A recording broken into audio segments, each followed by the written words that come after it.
دعا کے گلا کھنکارنے کی آواز پر وہ جو سیٹی بجاتا واپس نیچے جا رہا تھا ٹھٹک کر رکا۔ وہ سیڑھیوں سے کچھ دور کھڑی تھی۔ آہل کے ٹھٹکنے پر معنی خیز نظروں سے گھورتی اور شوخ و شریر مسکراہٹ کو دباتی اس کے پاس آ کھڑی ہوئی۔ یہ سب کیا چل رہا ہے؟ وہ بھویں اچکائے مصنوعی غصہ دکھاتی مستفسر ہوئی۔ کیا چل رہا ہے؟ آہل نے خجل ہوتے ہوئے کندھے اچکائے۔ سب سمجھ رہی ہوں فٹ مین، میں پاگل نہیں ہوں۔ وہ سینے پر ہاتھ باندھے سامنے آ کھڑی ہوئی اور آواز کو حد درجہ آہستہ رکھتے ہوئے اس کے قریب ہو کر بولی، تم تو بچپن سے ہی نہ سمجھو، تمہارا کیا؟ آہل نے دانت نکالے۔ زیادہ چالاک مت بنو، مجھے پتا ہے تم آج کل کن چکروں میں ہو، لیکن یہ بتا دوں یہ بہت مشکل ہے۔ آخری جملہ اس نے نہایت سنجیدگی سے ادا کیا۔ آہل ایک لمحے کے لیے چپ ہوا، چند سیکنڈ کچھ سوچا اور پھر جیسے فیصلہ کن سانس خارج کی۔ مشکل ہے، ناممکن تو نہیں؟ وہ دلکشی سے مسکرایا تھا۔ اس کی مسکراہٹ پر یقین اور فیصلہ کن تھی۔ جب دل ہی ہار دیا تھا تو اسے تسلیم کرنے میں کیا حرج تھا؟ اور آہل ولید جب کوئی فیصلہ لیتا تھا بہت سوچ سمجھ کر لیتا تھا۔ اس نے مان لیا تھا کہ پوری کائنات میں اگر کوئی ہستی اس کے سوئے جذبات جگانے کی طاقت رکھتی تھی تو وہ مرحا احمر تھی۔ دعا کچھ دیر خوشگوار حیرت سے اسے دیکھتی رہی اور پھر محبت سے اس کا ہاتھ تھام لیا۔ مرحا بہت پیاری لڑکی ہے مما، میں اور ہم سب نے ہمیشہ یہی چاہا کہ وہ تمہاری دلہن بنے، اور اب اگر تم بھی یہ چاہتے ہو تو ہمارے لیے بھلا اس سے بڑی خوشی کی بات کیا ہوگی؟ لیکن وہ ایک پل کے لیے خاموش ہوئی اور چہرے کے تاثرات بدل گئے۔ تم نے 4 سال پہلے جو کیا وہ بہت غلط تھا۔ غلطیاں کوتاہیاں تو ہوتی ہی معاف کرنے کے لیے ہیں، وہ پرجوکین لہجے میں کہتا ہوا مسکرایا۔ دعا نے محبت سے اسے دیکھا۔ اسے منانا بہت مشکل ہوگا آہل، میں نے اسے اسٹرگل کرتے دیکھا ہے۔ وہ بہت مضبوط ہو گئی ہے۔ وہ لوہا نہیں ہے کہ اسے پگھلا دیا جائے، وہ پتھر بن گئی ہے، اور پتھر کو نرم کرنا ممکن نہیں، وہ پاش پاش ہو جاتا ہے۔ میں نے پتھروں کے سینے میں پھول اگتے دیکھے ہیں، وہ وثوق سے کہتا مسکرایا۔ دعا چند پل اس کی آنکھوں میں یقین کے چمکتے ستارے دیکھ کر مسکراتی رہی۔ میں تمہارے ساتھ ہوں، اس نے محبت سے کہتے ہوئے آہل کا ہاتھ دبایا۔ آنکھوں کے کونے خود بخود نم ہونے لگے تھے۔ I love you my darling sister, Ahil نے جذب سے کہا۔ اس کی مسکراہٹ میں خوشی گھلی تھی۔ مرحا احمر اس کی سب سے اہم خواہش بن گئی تھی۔ لو یو ٹو، دعا نے محبت سے کہا اور اس کے گلے لگ گئی۔ وہ آفس سے واپس لوٹی تھی اور جیسے ہی الفت منزل میں داخل ہوئی چمن میں رونق میلہ لگا ہوا تھا۔ سب لوگ تیار لگ رہے تھے۔ ان سب کے ہجوم کے بیچ کھڑا وہ کسی بات پر بآواز بلند کہا لگا رہا تھا۔ وہ خاکستری کوٹ پینٹ میں ملبوس تھا، البتہ ٹائی گلے میں جھول رہی تھی۔ سب بڑے چھوٹے چمن میں جمع تھے اور اس پر نگاہ پڑتے ہی جیسے سب میں کھلبلی مچ گئی۔ چلو بھئی، مرحا آ گئی، چلو اب نکلو، سب مزید دیر مت کرو، چلو سب گاڑیوں کی طرف، مرحا آ گئی ہے۔ سمیرا، ہم لوگوں کو دیر ہو سکتی ہے، اماں کا پیچھے سے دھیان رکھنا۔ سمیرا، کچن میں ایک دفعہ دیکھ لینا، کوئی چولہا جلتا نہ چھوڑ آئی ہوں میں۔ سب لوگ کہیں جانے کے لیے تیار تھے اور اسی کے انتظار میں تھے۔ وہ حیران و پریشان سے ان کی طرف چلی آ رہی تھی جب ردا سے رہا نہیں گیا اور تیزی سے چلتی اس کے قریب آ گئی۔ آہل بھائی سب کو ٹریٹ دے رہے ہیں، ان کی جاب ہو گئی ہے، اور پتہ ہے کہاں ہوئی ہے؟ اس نے بھویں نچائیں اور چند سیکنڈ کے توقف کے بعد خود ہی شریر لہجے میں جواب دیا، نتاشا میں۔ وہ بڑی پرجوش دکھائی دے رہی تھی۔ مرحا کے چہرے کے تاثرات سپاٹ ہو گئے۔ اتنی دیر میں سب اس کے قریب آ گئے تھے، آنسا، عالیہ اور راحت۔ سمیرا، مرحا کا لیپ ٹاپ لے جاؤ اور احتیاط سے ان کے کمرے میں رکھا نا۔ آنسا نے کچھ دور کھڑی ملازمہ کو ہانک لگائی۔ اس نے قدرے گڑبڑا کر راحت کی طرف دیکھا۔ میری بیٹی تو ایسے ہی بہت پیاری لگ رہی ہے، تیار ہونے کی ضرورت ہی نہیں، آنسا نے محبت سے کہتے ہوئے اس کے گال کو چھوا۔ ممانی جان، مجھے نہیں جانا، آپ سب چلے جائیے، اس نے بامشکل اپنی بیزاریت چھپاتے ہوئے کہا، جبکہ راحت اسی آنکھوں ہی آنکھوں میں چپ رہنے کو کہہ رہی تھی۔ ارے کیوں نہیں جانا تمہیں؟ سب جا رہے ہیں، یہ کیا بات ہوئی؟ عالیہ نے حیرت سے آنکھیں نکالی۔ دراصل آفس میں بہت کام تھا، میں تھک گئی ہوں، آپ سب جائیے، میں نانو کے پاس رکتی ہوں، وہ بیزار لہجے میں کہہ رہی تھی، جب ایک دم سے آہل سامنے آ کھڑا ہوا۔ اس کی آنکھوں میں ستارے چمک رہے تھے، لب مبہم متبسم تھے، بڑے سلیقے سے بال کنگھی کیے ہوئے تھے اور یقیناً جیل لگا کر جما رکھے تھے، ورنہ تو ایسے سیٹ نہیں رہتے تھے۔ Senior executive of designer operation ان نتاشا۔ مس احمر، آپ ہمارے ساتھ جا رہی ہیں، یہ آپ کے باس کا حکم ہے۔ اس کا لہجہ شوخ و شریر تھا۔ ایک پل کے لیے میرا صدمے سے آنکھیں جھپکنا بھول گئی۔ سب لوگ کہے لگا رہے تھے۔ اسے نتاشا میں ملازمت مل گئی تھی، اور ملی بھی کہاں تھی؟ اسی کے ڈپارٹمنٹ کے سینئر ایگزیکٹو کی پوسٹ پر۔ یہ بات نہیں تھی کہ اسے آہل کی قابلیت، ذہانت اور آکسفورڈ کی ڈگریز پر شک تھا، مگر یہ بات دھچکا دے گئی تھی کہ وہ اسی کے ڈپارٹمنٹ میں اس کا باس بن کر آ رہا تھا۔ میرا دم بخودہ کھڑی تھی جب آہل نے نہایت نرمی سے اس کے ہاتھ سے لیپ ٹاپ بیگ پکڑا اور پاس کھڑی سمیرا کو تھما دیا۔ اس کی دبی دبی مسکان اور آنکھوں کی شوخ و شریر چمک اسے فاتح بنا رہی تھی۔ میرا کا دل چاہا اس کا گلا دبا دے۔ چلو بھئی، سب بیٹھو، گاڑیوں میں دیر ہو رہی ہے۔ حیدر کی اونچی آواز پر سب آگے پیچھے گاڑیوں کی طرف چل پڑے۔ آہل نے ایک بھرپور نگاہ اس پر ڈالی اور پھر ہونٹوں کو گول کیے اپنی مخصوص سیٹی بجاتا آگے بڑھا۔ وہ حیرت زدہ سی آگے بڑھی تھی۔ دعا نے اس کا ہاتھ تھام رکھا تھا۔ وہ اب بھی گمسم تھی اور خبر ہی نہیں ہوئی کب دعا نے اسے گاڑی کی فرنٹ سیٹ پر بٹھایا اور سب تینوں گاڑیوں میں بھر بھر کر بیٹھ گئے۔ اس کے حواس تو تب بحال ہوئے جب اس کے ساتھ ڈرائیونگ نشست پر آہل آ کر براجمان ہوا۔ اس نے چونک کر ایک نگاہ آہل پر اور پھر پیچھے مڑ کر دعا پر ڈالی، جو معصومیت سے التجائی صورت بنا کر اسے بیٹھے رہنے کا اشارہ کر رہی تھی۔ تو کیا اب دعا بھی اس کے ساتھ مل گئی تھی؟ میرا نے بڑی مشکل سے غصہ ضبط کیا، کیونکہ آہل گاڑی سٹارٹ کر چکا تھا۔ وہ مسلسل اسی سیٹی کو بجا رہا تھا۔ میرا نے چہرے کا رخ مکمل طور پر کھڑکی کی طرف موڑ لیا تھا۔ دل جل کر رہ گیا تھا۔ آہل اسی کی آفس میں آ رہا تھا۔ کہاں اسے الفت منزل میں برداشت کرنا مشکل ہوتا تھا، اور اب آفس میں بھی کرنا ہوگا۔ کھانے کے دوران وہ یوں ہی منہ لٹکائے اور وہ دانت نکالے ہنستا رہا، وقفے وقفے سے گہری نظروں کے ساتھ اسے بھی دیکھ رہا تھا۔ میرا خود کو بہت نارمل رکھنا چاہتی تھی، لیکن بات ایسی ہی تھی کہ وہ پرسکون اور آرام دہ نہیں رہ سکی تھی۔ کھانا کھا لینے کے بعد سب اپنی اپنی باتوں میں مشغول تھے جب ارمغان اس کے ساتھ آ کر بیٹھ گیا۔ ہے بیوٹیفل گرل، تمہارا آج منہ کیوں لٹکا ہوا ہے؟ کچھ نہیں، بس تھکی ہوئی تھی اور یہاں آنا پڑا۔ میرا نے جبراً مسکرا کر اس کی طرف دیکھا۔ وہ کرسی گھسیٹ کر اس کے پاس بیٹھ رہا تھا۔ اوہ، تو تم تھکی ہوئی ہو، مجھے تو لگا تھا تم تھکتی ہی نہیں، وہ خوشگوار حیرت ظاہر کرتے ہوئے بولا۔ میرا ہنستی نگاہ نادہ ناستہ کچھ دور بیٹھے آہل پر پڑی تو ٹھٹک گئی۔ وہ ان دونوں کی طرف ہی دیکھ رہا تھا اور چہرہ سپاٹ تھا، آنکھوں میں جلتے دیے بجھے ہوئے تھے۔ میرا کو چند سیکنڈ لگے سمجھنے میں، اور پھر اس کی آنکھیں چمکنے لگیں۔ اس نے مسکراہٹ مزید گہری کی اور ارمغان کی طرف دیکھا۔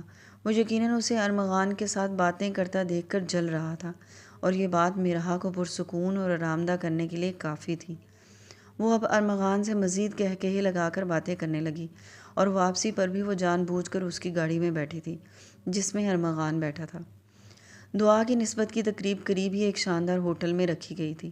15 سے 20 منٹ کی ڈرائیو کا سفر تھا۔ سب لوگ تیار ہو کر آگے پیچھے نکل رہے تھے۔ وہ دعا کے ساتھ قریبی پارلر میں تھی۔ دعا ہلکے گلابی رنگ کے فینسی فراک میں اور وہ ہلکے جامنی رنگ کے کامدار لمبے کلیوں والے فراک میں ملبوس تھی۔ پارلر والی کے بہت اصرار پر اس نے دلہن کے ساتھ ایک پارٹی میک اپ فری والی پیشکش قبول کر لی تھی۔ میک اپ آرٹسٹ نے اس کے نقوش کو اپنے فن سے چار چاند لگا دیے تھے۔ نہایت نفیس اور مہارت سے کیے گئے میک اپ اور گلے میں پہنے سفید موتیوں کے گلو بند نے اسے کسی ماورائی حسن سے تشبیہ دے دی تھی۔ چشمے کی جگہ لینزز لگائی آنکھیں نہایت خوبصورت لگ رہی تھیں۔ وہ لینزز لگاتی تھی، لیکن بہت کم، کبھی کسی خاص تقریب پر، جیسے کہ آج دعا کی نسبت کی تقریب تھی۔ کندھے پر دوپٹے کو تہہ کی صورت میں سلیقے سے سیٹ کر رکھا تھا اور بالوں کو صرف نیچے سے کرل ڈال کر کھلے چھوڑا ہوا تھا۔ آہل باہر گاڑی سے ٹیک لگائے ان دونوں کا انتظار کر رہا تھا۔ جب وہ آہستہ آہستہ چلتی دعا کے ہمراہ پارلر سے باہر آئی، آہل کان سے فون لگائے کھڑا تھا اور سامنے نگاہ پڑتے ہی جیسے ایک پل کے لیے کچھ بھی بولنا بھول گیا۔ دل کی دھڑکن تھمی، چلی اور پھر رک رک کر چلنے لگی۔ دعا اس کی حالت سے واقف تھی، اس لیے مبہم سا مسکرا دی۔ وہ سفید رنگ کے کرتے میں آف وائٹ ویسٹ کوٹ پہنے مکمل وجاہت کا پیکر لگ رہا تھا۔ بال ایک طرف مانگ کی صورت سیٹ کیے ہوئے تھے۔ وہ بلا شبہ نظر بھر کر دیکھنے کے قابل لگ رہا تھا، لیکن میرا نے اس پر ایک سرسری نگاہ ڈالنے کے بعد دوسری نگاہ نہیں اٹھائی تھی۔ میرا دعا کی فراک کا خیال رکھنے میں مگن تھی، ایک ہاتھ سے اپنے آگے آتے بال سنبھالتی اور دوسری ہاتھ سے دعا کے فراق کو سنبھالتی وہ جیسے ہر قدم آہل کے دل پر رکھ رہی تھی۔ آہل اور دعا اشاروں میں ایک دوسرے سے کچھ بات کر رہے تھے۔ دراصل وہ رات ہی اسے یہ کہہ چکا تھا کہ وہ مرحا سے بالکل اکیلے میں بات کرنا چاہتا ہے، دو ٹوک الفاظ میں اظہار محبت کرنا چاہتا ہے۔ تو اسی سلسلے میں انہوں نے کچھ منصوبہ بنایا تھا۔ اب وہ آنکھیں نکال نکال کر دعا سے یہ کہہ رہا تھا کہ کچھ کرے۔ دعا نے اس کی بے چینی دیکھ کر ہنسی دبائی اور پھر ایک دم سے رک کر سر پر ہاتھ مارا۔ او ہو! مرحا جو اس کے فراق کو پیروں میں پھنسنے نہیں دے رہی تھی پریشان ہو کر رکی۔ کیا ہوا؟ ہو گیا نا بلنڈر، میں اپنی فراق کے ساتھ کا پاؤچ گھر ہی بھول آئی ہوں، دعا نے پریشانی سے لب کچلتے ہوئے کہا۔ تو کوئی مسئلہ نہیں، پہلے گھر سے پرس اٹھاتے ہیں پھر ہوٹل چلے جاتے ہیں۔ آہل نے فوراً کندھے اچکاتے ہوئے حل پیش کیا۔ دعا نے مرحا کی طرف دیکھا تو اس نے بھی رضامندی میں کندھے اچکا دیے۔ تینوں گاڑی کی طرف بڑھے۔ مرحا نے دعا کو پچھلی نشست پر بٹھایا تو دعا نے پوری نشست پر اپنا فراق پھیلاتے ہوئے التجائی نظروں سے اس کی طرف دیکھا۔ تم آگے بیٹھ جاؤ پلیز۔ مرحا نے پل بھر کے لیے ٹھہر کر اس کی طرف دیکھا اور پھر چپ چاپ اس کی طرف کا دروازہ بند کرتی فرنٹ سیٹ کی طرف آئی۔ اس سے پہلے کہ وہ دروازہ کھولنے کے لیے ہاتھ بڑھاتی، پاس کھڑے آہل نے جلدی سے کار کا دروازہ کھول دیا۔ وہ ایک گھورتی نظر ڈالے سیٹ پر بیٹھی تو وہ عقیدت سے اس کی فراق سمیٹ کر اندر کرنے لگا۔ مرحا نے ضبط سے دانت پیس کر اپنی فراق جھٹکے سے کھینچی اور پھر سمیٹ لی۔ اسے آہل کا یہ بدلاؤ غصہ دلا رہا تھا۔ آخر وہ یہ سب کر کے ثابت کیا کرنا چاہتا تھا؟ یہ سب 2 دن سے چل رہا تھا۔ وہ تنگ کرنے کے بجائے اس کا یوں خیال رکھ رہا تھا جیسے وہ کوئی ملکہ عالیہ ہو اور وہ اس کا زرخرید غلام ہو۔ آخر کیا تھا وہ؟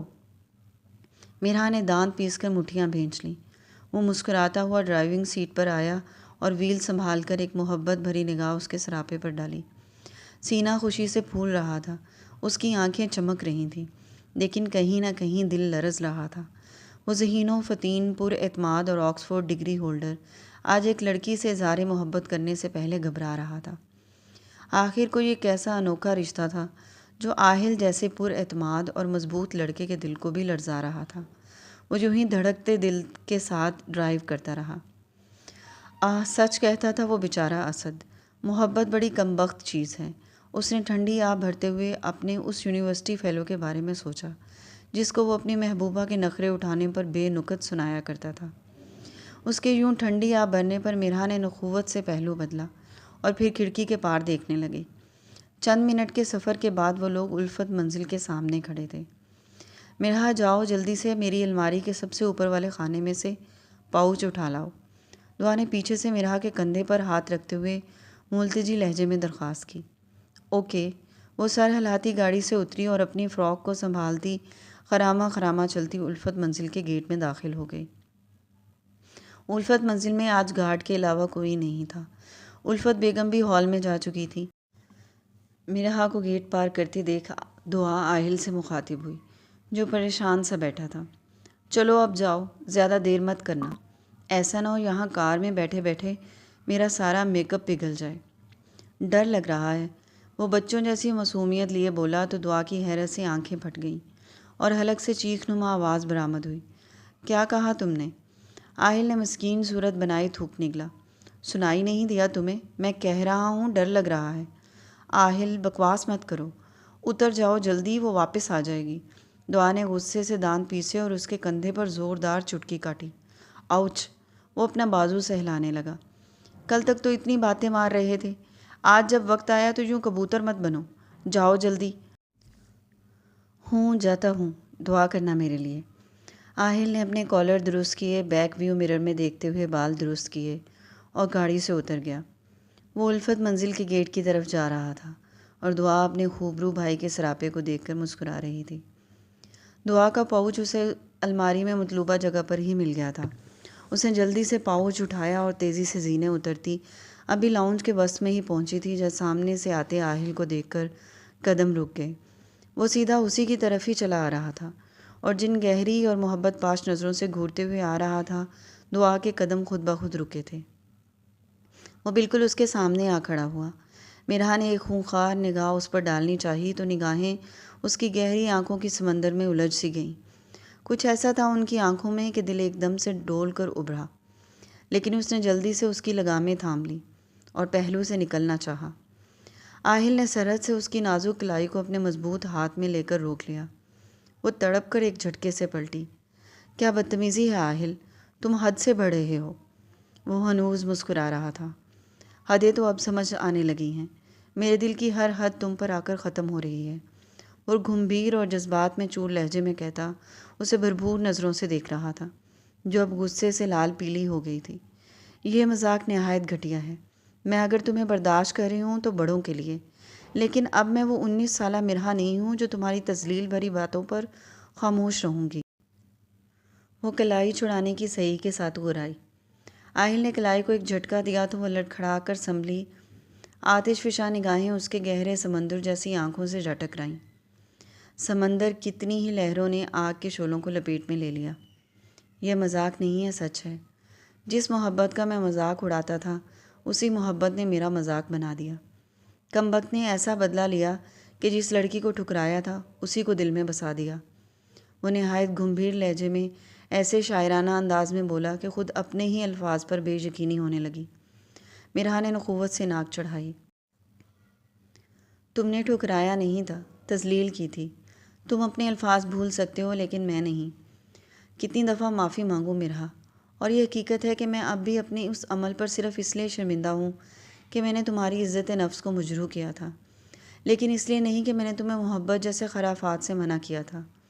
وہ عمر محبت جیسے جھمیلوں میں پڑنے والی نہیں تھی۔ وہ اس کی آنکھوں میں دیکھتا ملائم لہجے میں سمجھا رہا تھا۔ مرہا کی آنکھوں کا آتش فشاں ایک بار پھر سے بھڑکنے لگا۔ میرے لیے محبت اب کسی بھی عمر میں جھمیلا ہی ہے۔ تمہارا بہت شکریہ کہ تم نے مجھے تب عقل دی تھی، لیکن اس کا مطلب یہ نہیں کہ میں تمہارے لیے ایک کھلونا بن گئی ہوں۔ وہ دانت پیستے ہوئے ہر لفظ پر زور دے رہی تھی اور پھر ایک نفرت آمیز نگاہ اس کے چہرے پر ڈالتی ہوئی بولی، تمہیں پتہ ہے آہل، تم ایک خود پرست انسان ہو۔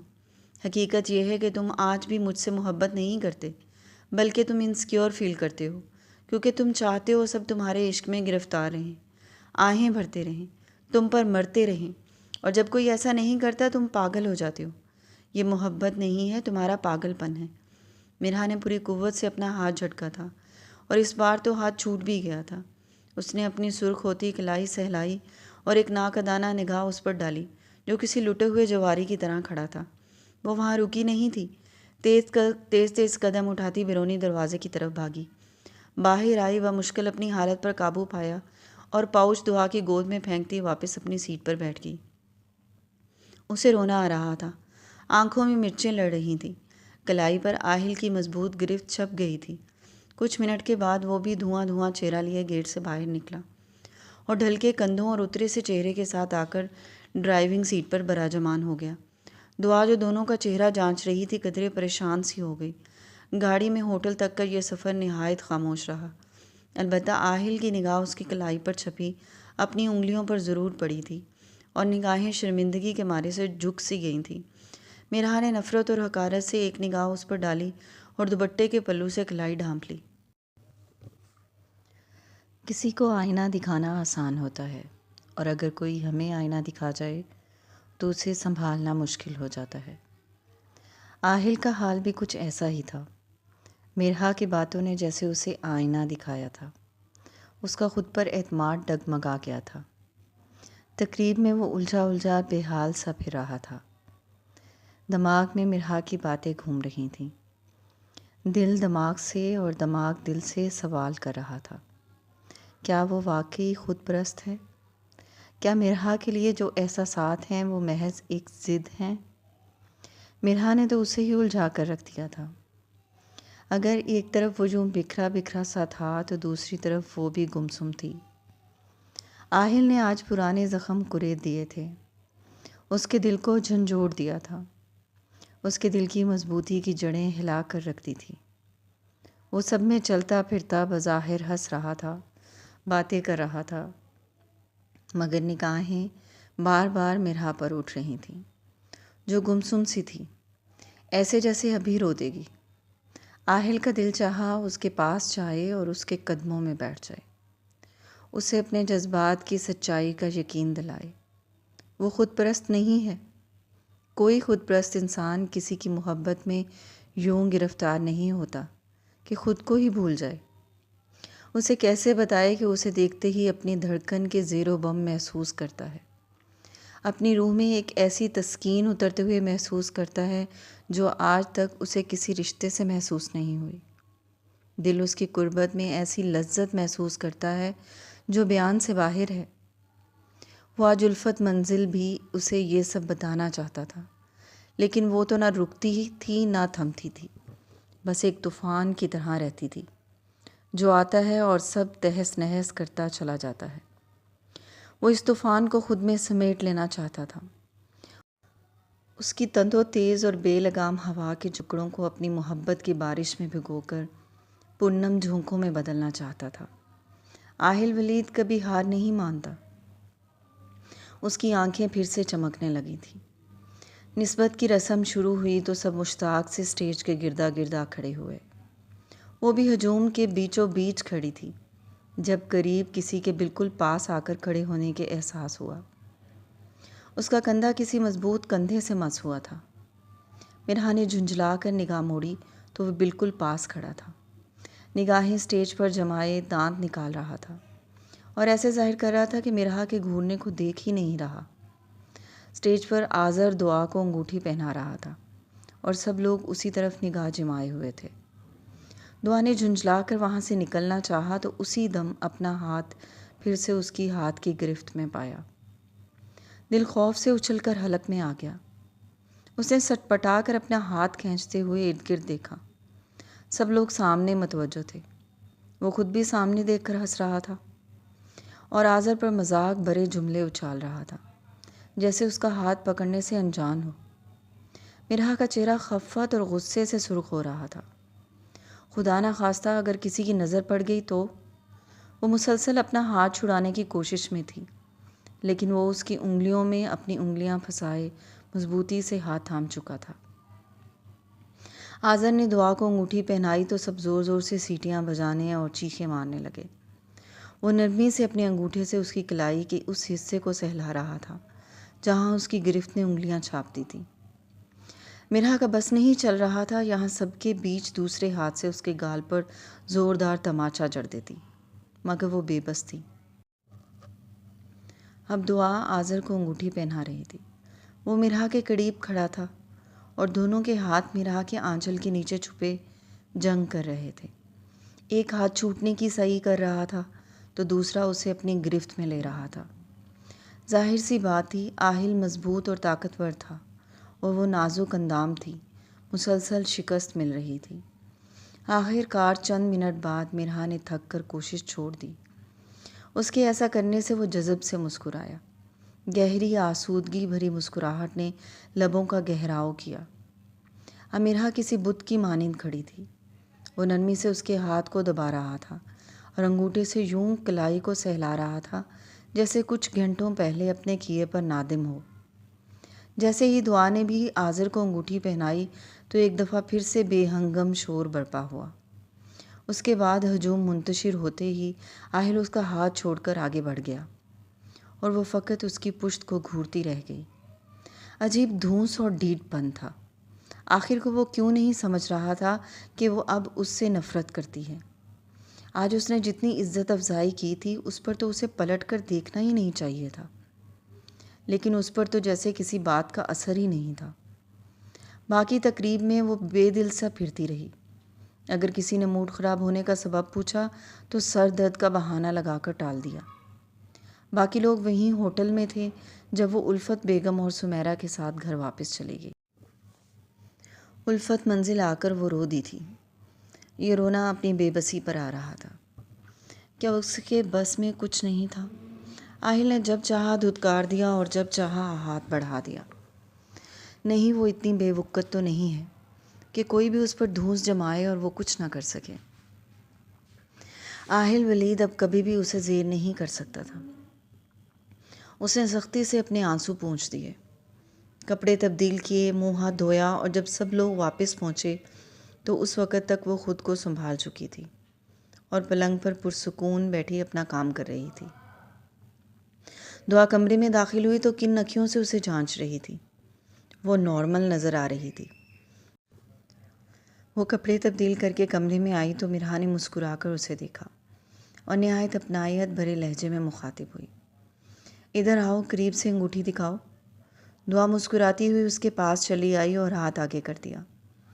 انگوٹھی نہایت نفیس تھی اور دعا کے ہاتھ میں خوب جچ رہی تھی۔ ماشاء اللہ، بہت خوبصورت، بالکل تمہاری طرح، اس نے محبت سے تعریف کی۔ Thank you. دعا تھوڑا سا شرما کر سامنے اپنے پلنگ پر بیٹھ گئی اور وہ یوں ہی مسکراتے ہوئے اپنے کام میں مگن ہو گئی۔ دعا دھیرے دھیرے ٹانگ ہلاتی اس کے تاثرات ٹٹولنے لگی اور پھر جیسے ہمت مجتمع کیے بولی، میرا آہل نے آج تم سے کچھ کہا تھا؟ دعا کی آواز بہت دھیمی تھی۔ میرا نے چونک کر اس کی طرف دیکھا۔ وہ کچھ پریشان سی لگ رہی تھی۔ ایک پل کے لیے میرا کا دل ڈوب گیا۔ تو کیا آہل نے وہ سب دعا کو بھی بتا رکھا ہے؟ اور آج پاؤچ بھولنا کوئی اتفاق نہیں تھا۔ میرا کے تاثرات پتھر جیسے ہو گئے۔ دعا، تم نے اچھا نہیں کیا۔ اس کا لہجہ سپاٹ تھا۔ میرا وہ بہت شرمندہ ہے۔ دعا نے بے چارگی سے آہل کی طرفداری کی۔ بات شرمندہ کی نہیں ہے دعا، بات ایک بار پھر سے میرا اور صرف میرا مذاق بنانے کی ہے۔ کوئی تمہارا مذاق نہیں بنا رہا ہے میرا، ہم سب تم سے بہت پیار کرتے ہیں، اور اب تو آہل بھی نہیں چاہیے مجھے آہل کی خود غرض محبت۔ وہ جیسے پھٹ پڑی تھی۔ دعا سہم گئی۔ وہ انتہائی ڈھیٹ، خود غرض اور خود پرست انسان ہے۔ کل تک اس کے لیے محبت ایک تماشا اور محبت کرنے والا ایک بیوقوف انسان تھا، اور آج وہ اسی محبت کو عقیدت کا نام دے رہا ہے۔ How selfish behaviour. دعا بالکل خاموش ہو گئی۔ وہ گہرا سانس لیتی جیسے سنبھلی اور پھر بات کا سلسلہ ذرا تحمل سے جوڑا۔ میرے دل میں اب محبت جیسے جذبے کو کرنے کا اور اس کو قبول کرنے کی کوئی جگہ نہیں ہے۔ بہتر یہی ہوگا کہ آہل اپنے کیریئر پر فوکس کرے اور مجھے بھی کرنے دے۔ وہ سپاٹ اور دو ٹوک لہجے میں کہتی پھر سے لیپ ٹاپ کی طرف متوجہ ہو گئی۔ دعا چند پل یوں ہی ساکن سی بیٹھی رہی، پھر آہستگی سے اٹھ کر کمرے سے باہر چلی گئی۔ دروازہ بند ہونے کی آواز پر اس نے دکھ اور تعصب سے آنکھیں مون لیں۔ وہ دعا سے ایسے بات نہیں کرنا چاہتی تھی، لیکن آہل، اس نے آنکھیں سختی سے میچ لیں۔ نتاشا ٹیکسٹائل کمپنی کی یہ وسیع تر عمارت دوپہر کے 12 بجے پوری شان سے چمک دمک رہی تھی۔ ہلکی نیلی دیواروں کے پار کمپنی میں چہل پہل عروج پر تھی۔ تمام ملازمین اپنے کام میں مصروف تھے اور وہ غصے میں بھری ڈیزائن ڈپارٹمنٹ کی اس خوبصورت ہال میں آہل کے آفس کے سامنے کھڑی تھی۔ ہلکے گاجری رنگ کے سادہ کرتا شلوار میں ملبوس اس کے گال بھی غصے سے گاجری ہو رہے تھے۔ دوپٹہ کندھے پر جھول رہا تھا اور ایک ہاتھ میں لیپ ٹاپ تھا۔ آہل کو نتاشا جوائن کیے آج تیسرا دن تھا اور وہ 2 دن کی چھٹی کے بعد آج آفس آئی تھی۔ دعا کی نسبت کا جوڑا اس نے خود ڈیزائن کروایا تھا۔ اسی کی بھاگ دوڑ میں آفس نہیں آ سکی تھی، اور آج جب آئی تھی تو بہت کام تھا۔ وہ اپنے کام میں مگن تھی جب اسے یہ پیغام ملا کہ سر آہل آپ کو اپنے آفس میں بلا رہے ہیں، لیپ ٹاپ لے کر آفس آ جائیے۔ کیوں؟ اسے تیوری چڑھائے ملازم سے پوچھا تو اس کے تاثر پر کچھ پریشان سا ہو گیا۔ اچانک اسے احساس ہوا یہاں وہ صرف آہل نہیں، اس کا باس بھی ہے۔ اس کے ارد گرد بیٹھے ساتھی ورکر بھی کچھ تعجب سے اس کی طرف دیکھنے لگے تھے۔ وہ خجالت سے پھیکا سا مسکرائی اور پھر ہونک بنے ملازم کی طرف متوجہ ہوئی۔ اوکے، اب جائیں، میں آتی ہوں۔ ملازم کے جانے کے بعد اس نے بے دلی سے اپنا لیپ ٹاپ اٹھایا اور دانت پیستی ہوئی آہل کے آفس کی طرف چل پڑی تھی، اور اب اسے آفس کے سامنے بنا مقصد کھڑے 2 منٹ ہو چکے تھے۔ وہ جانتی تھی آہل کو اس سے کوئی کام نہیں ہوگا، لیکن جانا بھی مجبوری تھا کیونکہ اس کے ساتھ بیٹھے آفس ورکر یہ سب دیکھ چکے تھے۔ اب استقبالیہ کاؤنٹر پر کھڑی شانزی بھی گھور رہی تھی۔ اس نے گہرا سانس لیا، بے دلی سے دروازے پر دستک دی اور دروازہ کھول کر اندر جھانکا۔ وہ سامنے میز کے پار اپنی نشست پر بڑی شان سے براجمان تھا۔ ہلکے نیلے رنگ کی ڈریس شرٹ کے ساتھ گرے پینٹ اور گرے ٹائی لگائے ہمیشہ کی طرح نظر ٹھہر جانے کی حد تک خوبصورت لگ رہا تھا۔ وہ میرا کو محبت بھری نظروں سے دیکھتا ہوا دلکشی سے مسکرایا۔ میں آئی کم ان سر؟ میرا نے سپاٹ چہرے کے ساتھ پیشہ ورانہ انداز میں اجازت طلب کی۔ یس کم ان، وہ شرارت سے کرسی پر جھولتے ہوئے بولا۔ میرا نے گھور کر ایک خونخوار نگاہ اس پر ڈالی اور اندر آ کھڑی ہوئی۔ اس کے تاثرات آہل کو کچا چبا جانے والے تھے، لیکن وہ تو مسرور سا مسکراتا ہوا اس لمحے سے محظوظ ہو رہا تھا۔ مجھے کیوں بلایا یہاں؟ میرا نے غصے سے دانت پیستے ہوئے پوچھا۔ وہ جو مسکراہٹ دبا رہا تھا کھلکھلا کر ہنس دیا، اور پھر اس کا غصے سے آگ بگولا چہرہ دیکھتے ہوئے بمشکل ہنسی پر قابو پا کر کندھے اچکائے۔ ایسے ہی آپ کو دیکھنے کو دل چاہ رہا تھا، جذبات لٹاتی نگاہوں سے دیکھتے ہوئے شریر لہجے میں جواب دیا۔ میرا غصے سے دانت پیستے ہوئے پلٹی۔ ارے رکے مس احمر، کام ہے آپ سے، سچ میں۔ وہ گڑبڑا کر تقریباً اپنی سیٹ سے اٹھتے ہوئے بولا۔ میرا نے ضبط سے آنکھیں بند کیں اور پھر کھولیں۔ گہرا سانس خارج کی اور واپس پلٹی تو وہ ہنوز اسی طرح شوق اور چمکتی آنکھوں سے دیکھتا ہوا مسکراہٹ دبا رہا تھا۔ ہیو اے سیٹ پلیز، نہایت مہذب لہجے میں میز کی دوسری طرف اپنے سامنے موجود کرسی کی طرف اشارہ کیا۔ میرا نے سخت تاثرات سے گھورا اور پھر لیپ ٹاپ میز پر رکھتی بیٹھ گئی۔ آہل بھی کچھ سنجیدہ ہوتا آگے ہوا اور کوہنیاں میز پر ٹکا دیں۔ آپ کو نتاشا لان کی نیو کلیکشن کے کتنے ڈیزائن بنانے کے دیے گئے ہیں؟ 10، سپاٹ لہجے میں مختصر جواب دیا۔ تو پلیز بتائیں آپ نے کتنے ڈیزائن ترتیب دیے ہیں اور ان کے لیے کون کون سی ریکوائرمنٹس ہیں؟ وہ بڑے پیشہ ورانہ لہجے میں مخاطب تھا۔ میرا نے بھی چہرے کے تاثرات قدرے نارمل کیے اور لیپ ٹاپ کھولنے لگی۔ میرا لیپ ٹاپ پر فائلز کھول رہی تھی جب وہ بڑے انہماک سے اسے دیکھتا ہوا میز پر انگلیاں نچاتا سیٹی بجانے لگا۔ میرا کی پیشانی پر پھر سے بل پڑنے لگے۔ جو وہ باز نہیں آیا تو میرا نے ایک جھٹکے سے نگاہیں اٹھا کر اس کی طرف دیکھا۔ اس کی سیٹی وہیں گھٹ کر رہ گئی اور ہونٹ گول ہی رہ گئے۔ نہایت چیپ لگ رہے ہو، میرا نے نخوت سے ناک چڑھاتے ہوئے کہا۔ اس نے گڑبڑا کر ٹائی درست کی اور پھر آنکھیں چندھی کی۔ مس احمر، mind your language, I am your boss. مصنوعی روب اور غصہ دکھایا گیا۔ آہل، اٹس ناٹ اے جوک۔ تم میرا ٹائم ویسٹ کر رہے ہو، وزیر چاہ کر بولی۔ Excuse me, time waste? میں نے آپ کو یہاں آپ کے ڈیزائن اپروول کے لیے بلایا ہے۔ ٹھیک ہے، میں اپروو نہیں کرتا، آپ جائیں۔ وہ مصنوعی روب جھاڑتا پیچھے ہو کر بیٹھ گیا۔ میرا نے ضبط سے آنکھیں موند کر کھولیں اور پھر لیپ ٹاپ اس کی طرف گھما دیا۔ اس نے بامشکل میز پر پھسلتے لیپ ٹاپ کو سنبھالا۔ بڑی بدتمیز ہے آپ مس احمر۔ مطلب؟ میرا نے دانت پیسے۔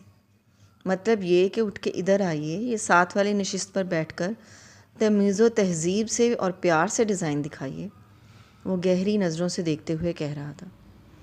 سر میں پروجیکٹر پر دکھا دیتی ہوں، میرا نے ضبط سے کام لیتے ہوئے مصنوعی پیشہ ورانہ لب و لہجے میں کہا، اور اٹھ کر لیپ ٹاپ کو پروجیکٹر کے ساتھ جوڑنے لگی، اور وہ ہونٹوں پر ہاتھ رکھ کے کوہنی کرسی کے ہتھے پر ٹکائے بھرپور نظروں سے گھور رہا تھا۔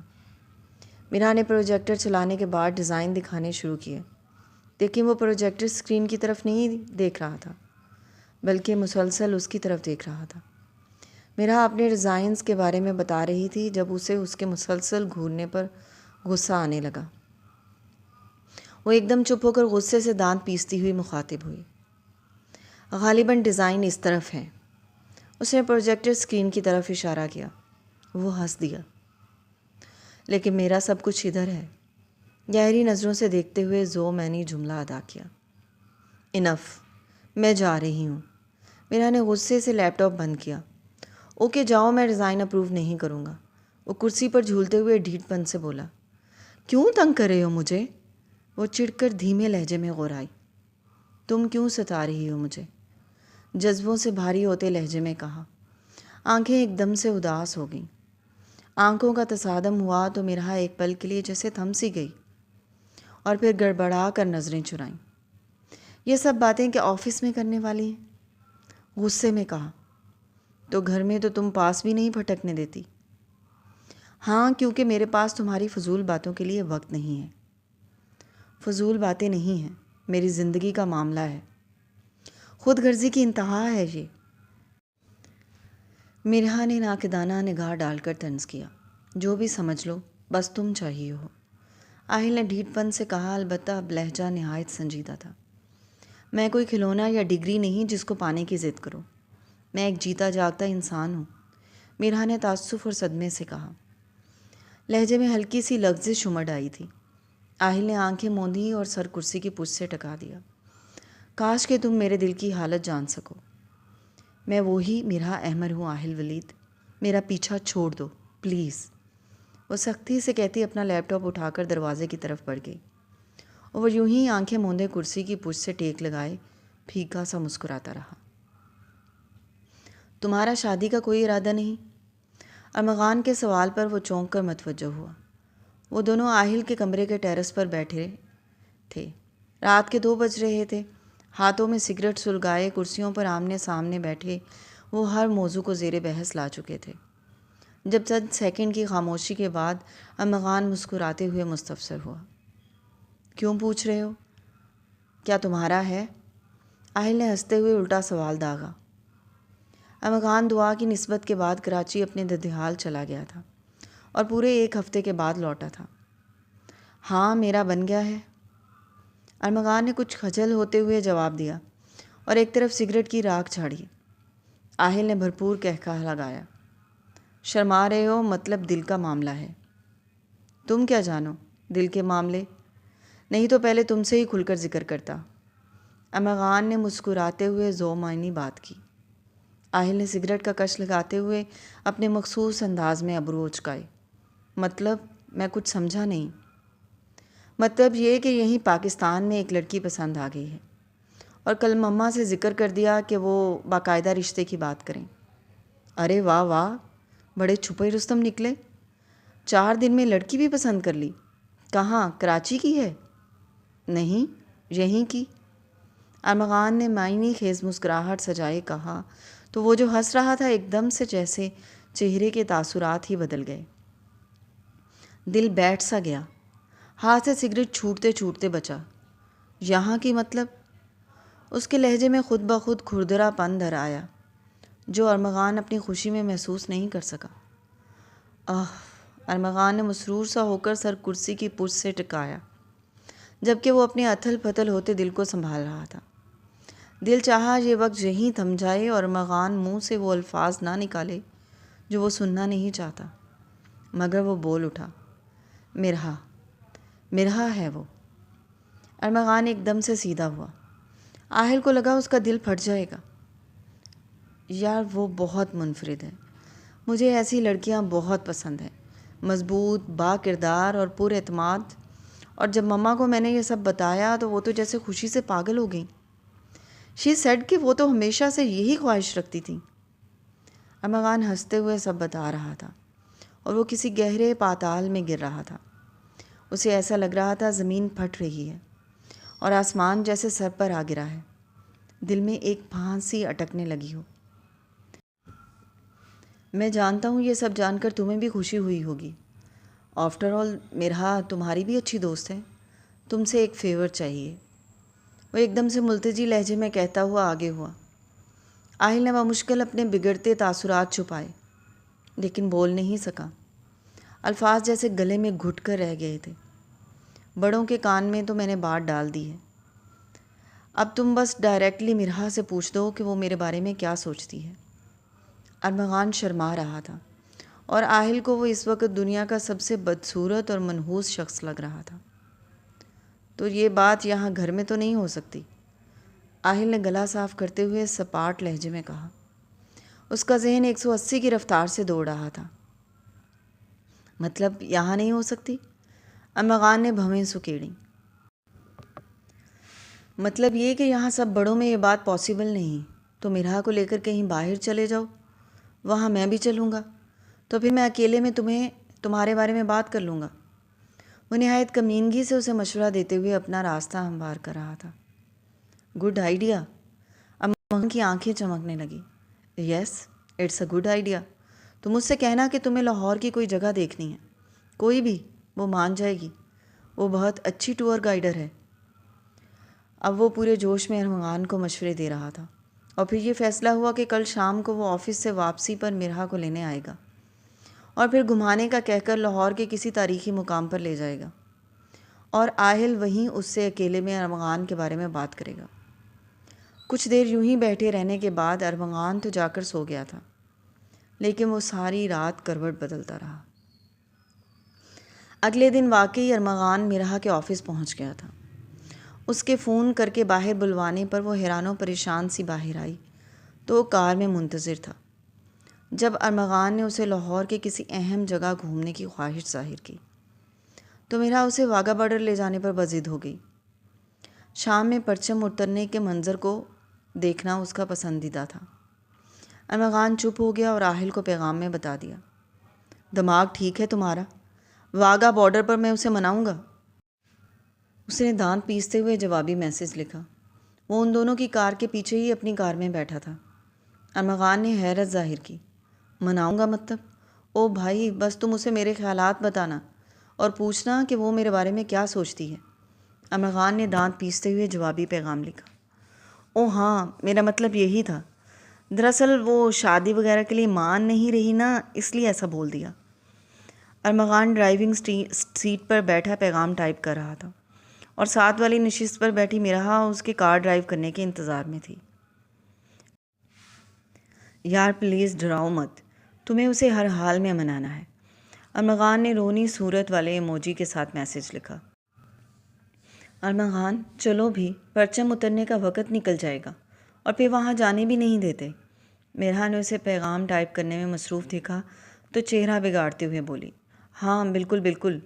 ارمغان نے آہل کو بائے بھیجا اور موبائل جیب میں رکھ کر ہینڈل سنبھال لیا۔ وہ مسکراتی ہوئی اب اسے واگا بارڈر کے بارے میں معلومات دینے لگی۔ ان کی کار آگے چل رہی تھی اور پیچھے کچھ فاصلے پر وہ اپنی کار میں آ رہا تھا۔ ٹائی گلے میں جھول رہی تھی، آستین کونہیوں سے کچھ نیچے مڑی ہوئی تھی، بال کچھ بکھرے ہوئے تھے اور آنکھیں رت جگہ سے خوابناک ہو رہی تھیں۔ وہ اپنے ذہن میں سوچ رہا تھا آخر کیسے مرحا کو کہے گا کہ اس رشتے سے صاف انکار کر دے، حکم دے گا، بھیک مانگے گا یا التجا کرے گا۔ ذہن سوچ کر شل ہو رہا تھا، دل بوجھل تھا، محبت شدت اختیار کر رہی تھی۔ مرحا اب جنون بنتی جا رہی تھی اور وہ واقعی پاگل ہو گیا تھا۔ وہ تینوں واگا بارڈر وقت پر پہنچے تھے۔ اثر ابھی ہوئی نہیں تھی، پرچم اتارنے میں ابھی وقت تھا۔ بارڈر کے نزدیک نشستوں کے لیے پہلے طویل راہداری چل کر جانا تھا۔ ارمغان اور وہ لوگوں کے ہجوم میں آہستہ آہستہ آگے چل رہے تھے۔ مرحا زرد کرتے کے ساتھ سفید کیپری پہنے ہوئے تھی۔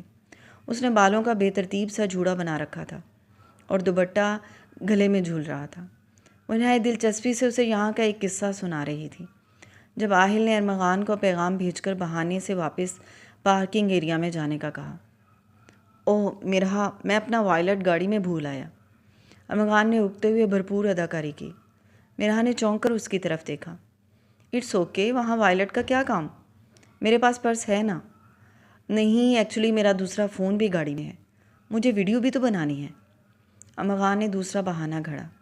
مرحا نے گہری سانس خارج کی۔ اوکے جاؤ، میں یہاں ویٹ کرتی ہوں۔ نہیں، تم آہستہ آہستہ چلو، میں بس 2 منٹ میں آتا ہوں۔ اوکے۔ مرحا نے کندھے اچکائے اور قدم آگے بڑھا دیے۔ ارمغان واپس پلٹ گیا تھا۔ وہ مسرور سے ارد گرد لوگوں کو دیکھتی آہستہ آہستہ قدم اٹھا رہی تھی۔ جب کسی کے قدموں کی چاپ قریب آئی اور پھر کسی کے ساتھ چلنے کے احساس کے ساتھ ہی آہل کی خوشبو ناک کے نتنوں سے ٹکرائی۔ اس نے چونک کر بائیں طرف دیکھا۔ ہائے، سنجیدگی سے کہتے ہوئے ہاتھ ہلایا۔ وہ سن گلاسز لگائے ہوئے تھا، بال ہوا سے مزید بکھر گئے تھے۔ تم؟ مرحا تقریباً چیخ ہی اٹھی تھی، آنکھیں حیرت سے پھٹنے کو تھیں۔ آج بتایا، کوئی چیپ حربہ رہ گیا ہو تو وہ بھی اپنا لو۔ مرحا نے دھیمے لہجے میں غراتے ہوئے چور نگاہ ارد گرد ڈالی۔ یہ چیپ نہیں ہے، اٹس ویری کول۔ کندھے اچکا کر ارد گرد دیکھتے ہوئے آرام سے جواب دیا۔ شٹ اپ، مرحا نے غصے سے کہہ کر ارمغان کی تلاش میں نگاہیں گھمائیں۔ وہ نہیں ملے گا، وہ دیکھو منی بس میں بیٹھا جا رہا ہے کمینہ۔ آہل نے کچھ دور جاتی بس کی طرف اشارہ کیا۔ وہ واقعی کسی آرمی لیڈی کے ساتھ بیٹھا تھا۔ مرحا کا منہ کھل گیا اور آنکھیں چندی ہوئیں۔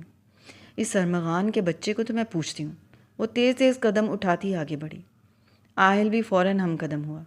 اسے کچھ مت کہنا، بیچارہ میری مدد کر رہا ہے۔ بھاڑ میں گئی تمہاری مدد۔ وہ انتہائی غصے میں تھی۔ میرا پلیز اب یہ غصہ چھوڑ دو، میں جانتا ہوں تم مجھ سے محبت کرتی ہو، اور ایسا نہ ہو اس غصے میں کوئی انتہائی قدم اٹھا کر مجھے کھو دو۔ پتہ نہیں تمہیں خود پر اوور کانفیڈنس کیوں ہے؟ کیا تمہیں اسٹامپ پیپر پہ لکھ کے دوں کہ میں تم سے نفرت کرتی ہوں؟ نہیں، بس میرے نکاح نامے پر دستخط کر دینا۔ وہ شوق ہوا۔ میرا نے ضبط سے مٹھیاں بھینچ لیں۔